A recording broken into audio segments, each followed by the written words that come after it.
안녕하세요. 주변들의 조민근 변호사. 안녕하세요. 송재승 변호사입니다. 남편의 상간을 확인했어. 이거 누구지? 어떻게 누구에게 뭘 해야 되지? 하는 피고의 특정 문제에 대해서 오늘 말씀드리려고 합니다. 누가 바람을 폈느냐? 그걸 가장 먼저 알기 위해서는 바람을 핀 배우자의 휴대폰을 먼저 확인해야 되는 게 1순위예요. 그 사람의 특정한 개인정보 하나를 적어도 알아야 사실조회를 해서라도 이 사람의 주소지와 인적사항을 확인할 수가 있겠죠. 네, 근데 이게 문제가 있어요. 바람 핀 사람들이 보통 외도를 한 상간녀나 상간남의 이름을 핸드폰 실명으로 기재를 안 해놓는 경우가 많아요. 이름은 알 수 없어. 핸드폰 번호만 실제로 알아. 이럴 때 어떻게 당사자를 파악하죠? 당사자가 누군지, 휴대폰 번호도 맞는지 두 가지가 특정이 돼야 이 사람에 대한 인적사항이 사실 오지. 어떻게 해서든 계속해서 지켜보면서 남편이 계속 주고받는 대화 내용을 몰래 확인하든 아니면은 결국에 이도저도 아니고 너무나 치밀해가지고 알 수가 없다 했을 때는 남편을 앉혀놓고 조지면서 이 번호 정말 쓰는 사람 이름이 뭐냐 실명을 알아내는 게 필요해요. 결과적으로 최악의 경우에 이건 사실 우리 상대방이 한 일이에요. 그 결과적으로 우리가 고소도 하고 막 그랬는데 네. 이 사람이 주소를 알아야 되는데 주소를 모르니까 애시당초에 상간녀 소송을 걸 목적이었다기보다는 먼저 이 사람 집에 찾아가가지고 남편의 불륜 현장을 확인하려고 했던 거야. 근데 사실은 그게 아니었거든. 자기 남편의 상간녀를 딴 사람으로 완전히 오신하고 있었어요. 결국은 우리 의뢰인에게 말도 안 되는 행동을 한 건데 이 사람 무슨 짓까지 했냐? 이름하고 핸드폰 번호를 알았잖아요. 그래가지고 허위의 소송을 걸었어. 어떻게 처벌할 수가 있나요? 이 위계 공직방으로 고소를 했거든요. 근데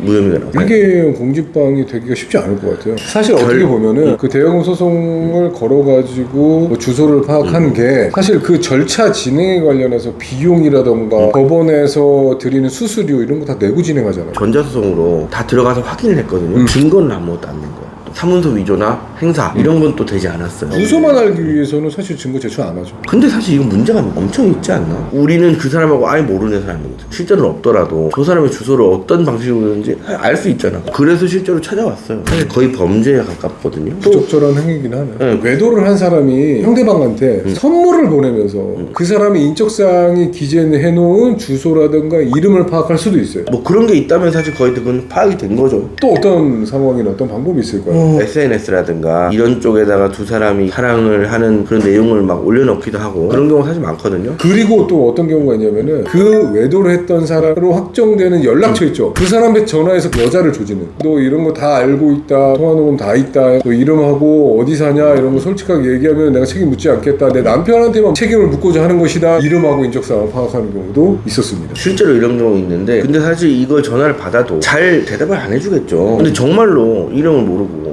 전화번호 밖에 몰라. 그럼 어떡합니까? 근데 일반인들이 경찰한테 전화 받는 것도 다 포함을 해가지고 갑자기 전화를 해서 본인이 숨기고자 하는 사항을 다다다다 얘기하면서 혹시라도 이거에 대해서 내가 불법행위를 한 게 맞으니까 너 이거에 대해서 진정으로 사과를 하면은 내가 책임 묻지 않을게 라고 하면 솔직히 얘기하는 경우가 훨씬 많아요. 그렇긴 해요.